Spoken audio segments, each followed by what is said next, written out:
I did something crazy this past week. I read through all of Psalms, giant, longest book in the Bible, 150 chapters. I read through it in 1 week. Why? It is just something I decided to do.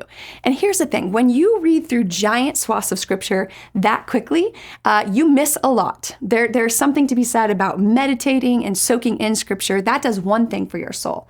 But when you read through large swaths of scripture in a short amount of time, you see certain themes.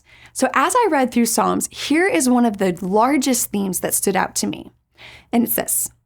Worship is not born from looking away from our circumstances. Worship is often born by examining our circumstances.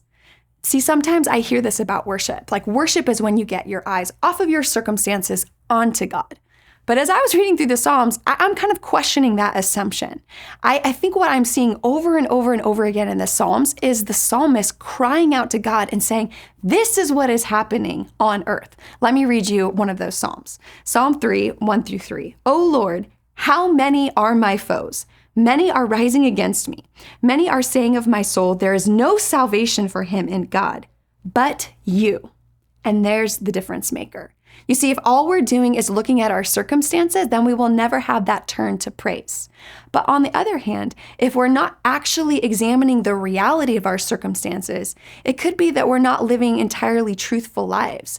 And it could be that we're mad at God for what he's allowing instead of crying out to God and saying, please, God, interrupt what I am experiencing. David says, but you, O Lord, are a shield about me, my glory and the lifter of my head. You see, all of these Psalms, they begin with examining the reality of the bad circumstances we're in, but then there's a turn. But you, but God. There's a focus not just on what's happening, but also on the contrast of what's happening versus who God is. His goodness versus the badness, the love versus the hostility, the justice versus the injustice. And here's my little thesis from reading through so many Psalms. It is those that most accurately see the broken world that we live in that are able to offer the highest praise to God, precisely because they see the contrast. So as you go about your day, I charge you, see the contrast, see the reality of the broken world that you live in today, and use that brokenness to turn your eyes to God and declare the contrast between what you're currently experiencing and the goodness of the God that we have. I hope that encourages you today.